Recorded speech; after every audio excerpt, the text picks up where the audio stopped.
Hello, I'm Deborah Quazzo from the ASU+GSV Summit and GSV Ventures, and I'm thrilled to welcome Michael Chasen to our Founders Story series in anticipation of the upcoming ASU+GSV Summit in April. Michael is an iconic ed tech founder. He is the CEO and founder of Class Technologies, most recently a teaching and learning application for Zoom, and also the co-founder and longtime CEO of Blackboard, a business he co-founded in 1997 with our mutual dear friend, Matt Potensky.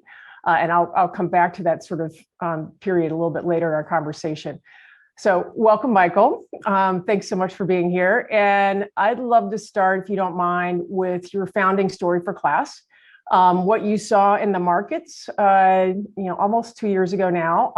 What was the mission as you were thinking about it, and how that's morphed during this the interim period to the extent that it has. So, take it away. Well, I think my founding story starts off the way that many people during the pandemic story started. I was at home, and my three children, who at the time, my youngest daughter was in 3rd grade, my son was in 8th grade, and my older daughter was in 10th grade. And they were all now at home engaging in their classes through Zoom. And I saw the trouble that they were having really in working with the teachers and their fellow students. And so I asked their teachers, I said, why are you having so much trouble engaging with these students online?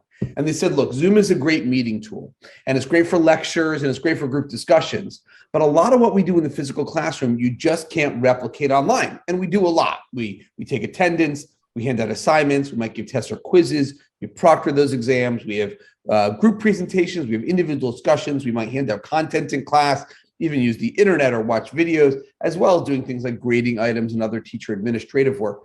And you just can't do those things online. And well, of course, my background running Blackboard for over 15 years, and my undergraduate degree was in computer science, so I understand a lot about technology.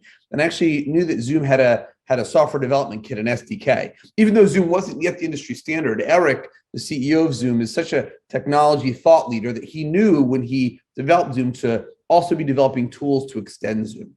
And so I got together with a bunch of developers that I'd worked with previously at my time at Blackboard and other companies that were really experts in building e-learning tools. And we went and added teaching and learning tools to Zoom.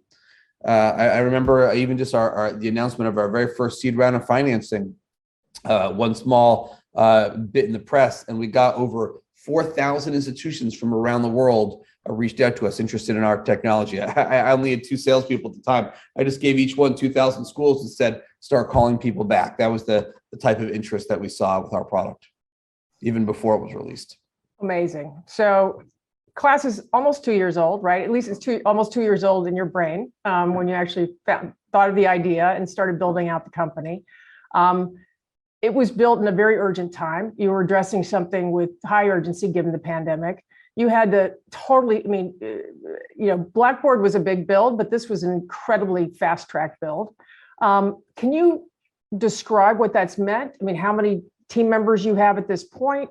You're also a true corporate COVID baby. You have built a culture in a completely remote environment.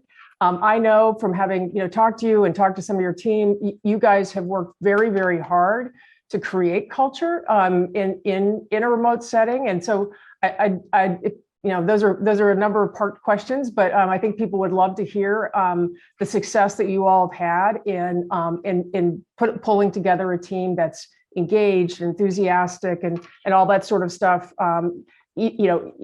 Despite not being able to actually physically be together very much until now. I actually think it was a benefit that we started a company from the ground up that was going to be remote. I mean, a lot of other organizations that were in person and had to try to figure out how to change their workflow or their culture to be a more remote organization. I think that's a heavier lift. We started at the ground floor. So even when we had just a handful of employees, we said, what's important for us to stay connected on a daily basis? What is the workflow we need to have a remote company? So really, we had the benefit of getting to start from scratch without any kind of preconceived in-office notions that I think really helped us. So we did things like implementing what we call homeroom. Monday, Tuesday, Thursday, Friday at 10:30 for a half hour, everybody gets together and we rotate around doing divisional updates or releasing important information. So on Monday, the product development team goes. On Tuesday, the sales team goes. We give everybody off on Wednesday. On Thursday, we hear from business development. And on Friday, we hear from the operations groups. And I've heard from our employees that they actually know more of what's going on at class than they did their companies that they were in person, because just weekly getting updates on every division of the company, although be it in a brief way, is very helpful to them really understanding their own role and how that fits into the larger scope of the company. And then, of course, we just had to be thoughtful about making sure that we would do programming, whether it was online or, yes, even holding in-person events, making sure that we have constant communications and a lot of transparency. Because if you want to keep a distributed company together, you need to make sure, I think, to even a higher degree, that people are in the loop with what's happening and have a direct connection to the work that they're doing to your long-term company strategy. And so we benefited from being able to design that from the ground up. And today, what started a company 18 months ago with only 5 people, we have over 225 employees today and have managed to build a great culture along with that. That's amazing. Do you think that coming out of COVID is going to throw a wrench into what you do? I mean, are people going to, what are you thinking about in terms of physical offices? How is that? Now you have to go in the reverse direction. What does that mean?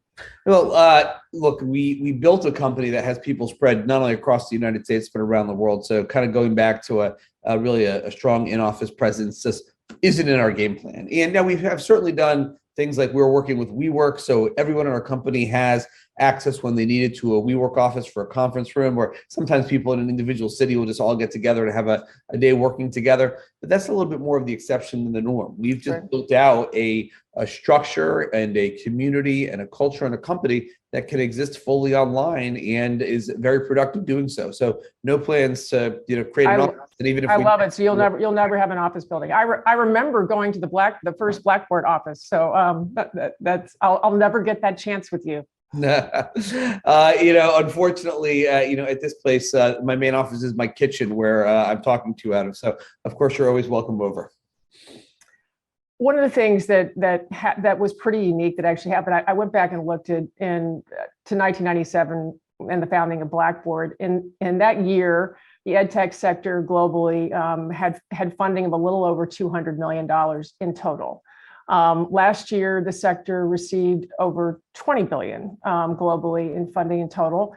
You actually, in less than a year from founding your company, were able to raise over $160 million for class.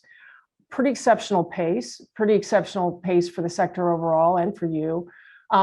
Really, 2 reflections I'd love to get. Your thoughts on the ed tech sector becoming properly capitalized is the way I at least look at it. Is it now a truly mainstream or mainline tech sector? And secondly, as it relates to class specifically, the benefits you guys are able to reap from the capital moat that you've been able to create. So love to kind of hear both those. Well, I do believe that one of the reasons why there's been so much capital invested in the ed tech sector is that because of COVID, I believe it's one of the sectors that has just fundamentally changed. And the analogy that I use is one not dissimilar to at-home food delivery. I was trying to explain to my kids that before the pandemic and when I was younger, you could only order 2 types of food: Chinese food and pizza were the only foods that could be delivered to your house. And my children are like, "What are you talking about, Dad? Why just those 2 very specific genres of food? Why could no other food? And why Chinese food and pizza?" Because now, of course, you can order any food to your house. And even if that was something that was becoming more available before the pandemic really caused this radical change to be cemented. And of course, my kids think that you can order any restaurant almost at any time. And the other week, we literally ordered Benihana's delivered to our house. So similarly with EdTech, even though I do believe that online education, and obviously with the creation of Blackboard and other LMS companies and the general investment in the space is continuing to improve, what happened during COVID was what I call radical transformation. What happened was we basically put every single teacher and student in the world online at the same time and proved that online education could work at that scale. And even if it wasn't for everybody, it could work at that scale, and it was for a lot of people. And what this really means is that if you could actually put online education online at that scale, you can truly, for the first time, I believe, lower cost and increase access. And if you can do that, then there is huge opportunity in the space. And I believe that's one of the main drivers between both the investment in class and what we're seeing across the industry. Yeah, we call that return on education, lowering costs, increasing access, improving learning outcomes. It's a pretty compelling thing. Just On that point on the teachers and faculty that were brought online a lot for the first time, right? Do you think at this point that we are, that through the COVID, that we've given enough attention to professional development for K-12 and higher ed learning leaders to be highly effective online? Oh, I still think we have a far way to go from there, but I think that the first hurdle was could we operate at this scale in the first place? I think that prior to COVID, a lot of the thought was that the future of online learning would be a lot more asynchronous. The people would use tools like Blackboard or Moodle or Instructure or Desire to Learn, and it would be a lot more self-paced with the occasional teacher oversight or office hours or interaction. But what we found is that people still prefer that live in-person learning environment, but we just didn't think we could operate at that scale. Well, it turns out that Zoom and other similar technologies allowed us to truly operate at that scale, which means that live instruction for the masses is a possibility for learning in the future. And now we have to take that next step. We need the better classroom environments like what class offers. We need further professional development. But I think that we are just at the beginning of a massive change in the way that education is delivered around the world. Yeah. So focusing on a little on sort of a sobering point, obviously coming out of COVID, the learning losses that are being shown again and again through assessments, et cetera, particularly for pre-K-12 students, and I'm sure there's a cascade into higher ed, et cetera, but it's been more focused there. And I think a lot of the numbers are worse than people expected. Obviously, students were in school less. There was, depending on the state or the country you were in. What do you love your general comment on what you think the future of learning looks like? Will it be hybrid? Will we be able to, to address this learning loss through students being able to learn at home on weekends in the summer through hybrid support? I also love to get your comments, because you guys have seen it from the ground floor on just the issues of the digital divide. Obviously, what COVID showed was, while we thought we had solved the digital divide in K-12 by having schools wired, for the most part, we had not at all solved it, because we didn't have homes wired and we didn't have students who had adequate devices, et cetera. So just love your thinking on that as we come out into what should be, will be a pretty serious next 5 years as we try to claw back and get these students back on sort of grade level. Well, look, I think it was obvious at the time that not all schools were equal with internet connectivity and computers, and that's been evolving. And I still actually don't think that we're there yet, but large progress has been made. But yes, obviously, as more learning moves back to the home, we need to make sure that not only are the schools connected, but all of the homes are connected as well, although that goes beyond education. And I think that the good thing that happened during the pandemic was we recognized that it was an issue, that if you really want to allow people to have equal access to education, it can't just be in the schools. We have to make sure that they're connected at home. Although, again, I think that overlays for a lot of industries as well. And so even though I don't think that we're there yet, I do think that the recognition of this as an issue has caused, whether it be local governments or state or federal governments, are now taking more action. Companies are getting more involved to help the areas that might be a little bit further behind or not have as much access to technology to be helpful in that regards. And I think that during COVID, we made a lot of progress. Areas that didn't previously have as high internet connectivity got internet connectivity. Students that didn't have take-home computers got take-home computers. So are we there yet? No. Are we now finally headed in the right direction? I would say yes. Excellent. I wanted kind of I'd actually love to get you to comment on, you're interestingly, unlike Blackboard, where you had a K-12 unit, but you were really famous for your dominance in the higher ed markets. In class, you actually, we call it pre-K to gray. You have an opportunity to reach across, maybe not pre-K, but effectively across the pre-K to gray spectrum of learning. Just can you give me your reflections as you sit here 2 years out on where you see the prospects for the delivery of synchronous digital learning in those various markets, and kind of where you're most optimistic, et cetera? Well, so going in kind of reverse order, what we're seeing is in the corporate training space, which we also addressed, what we saw during the pandemic was companies took all of their in-person learning and moved it online, and it's not going back. They're continuing to then do that, keep that training online. And then on top of that, what a lot of companies discovered was their own asynchronous learning. So when they would tell their employees, oh, don't forget to go take this managerial training or this internal training you need, and it's kind of self-paced and a lot of people wouldn't get around to it. If instead they say, hey, it's Wednesday at 7 o'clock and there's an instructor, everybody shows up. So what's going on in the corporate training space is you have a bunch of in-person training that moved online, and they're taking a lot of their asynchronous training and making it synchronous. So there's a huge investment going on in the corporate training space. In the higher ed space, just about every college or university and graduate school before the pandemic had online courses or online programs or online degrees, and that's now continuing after the pandemic. The big change there we're seeing is a lot of the students are just expecting there to be a bigger synchronous component. So it maybe used to be a school using a Blackboard or Instructure or Desire Learn or Moodle and having the courses be self-paced with the teacher office hours once every other week or once a week. The students are now showing up and saying, no, I expect for my online classes there to be, 2 full hours a week of online instruction as part of that. So all the schools before the pandemic were doing online learning. They're all doing it after the pandemic, just with a higher synchronous component. K-12 is the one that both, I think, has gotten the biggest shot in the arm, if you will, to move forward with technology, and actually has the most ground to gain. But it's also affected the most with the pandemic. Once the vaccine came out, we heard from a lot of schools that we're speaking to. They said, great, we're going back in person. We're dropping our Zoom license. We're never going to do online learning again. And then Omicron actually completely reversed just about all of that. The schools came back and said, okay, wait a minute. Clearly, we just need to, this isn't over. In fact, maybe it is never over. We want to make sure that either A, when students are sick, they're dialing in and doing hybrid learning. We're going to have teacher office hours always be online with the parents to just reduce risk. And by the way, while we're doing all this, let's take an advanced math course and put that online, or some tutoring and put it online.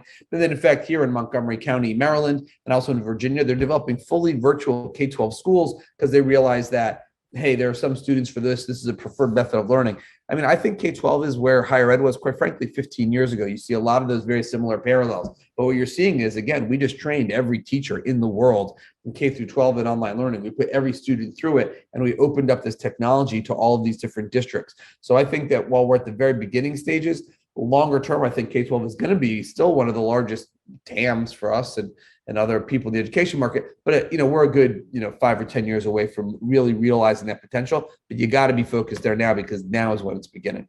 Yeah, absolutely. And, and the big move to homeschooling. And so districts are going to need to be able to support that, and in addition to other, alternatives. So yeah, it's fascinating. This is where I ask you to reach back into your historical experience with Blackboard and give some advice to ed tech founders and entrepreneurs out there. With Blackboard, you and Matt lived through the 2001 .com bubble burst, and it's pretty interesting because that was a pretty rough period, particularly because there was, the sector didn't have that much funding. You guys obviously had been able to establish yourselves well enough to survive, not only survive but thrive.